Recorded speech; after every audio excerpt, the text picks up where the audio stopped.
Well, Lewis, I know it's a hard track in which to really gauge the extent of these upgrades, but how is the car feeling and what are you learning out there?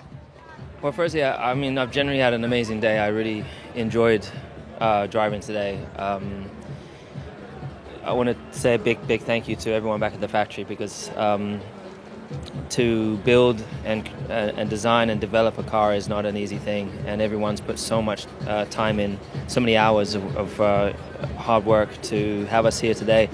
I'm glad that we were able to keep it on track for them, and I think we got a lot of data.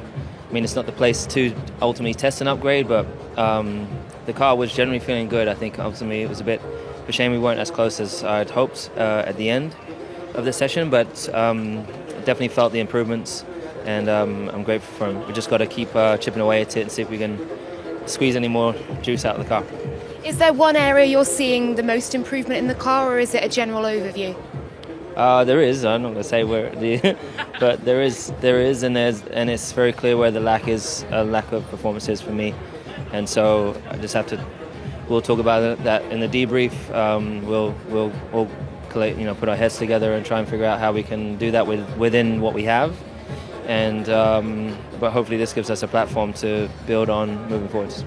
How much more pace do you think you can gather before tomorrow, and where do you think you'll be in the fight for pole?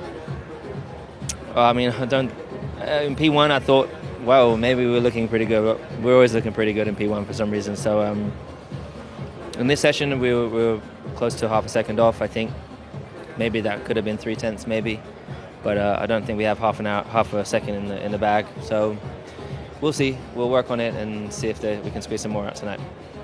Just finally, we are standing out here and the fans are all around still. You say how much you've enjoyed today. How good is it to be back racing in Monaco?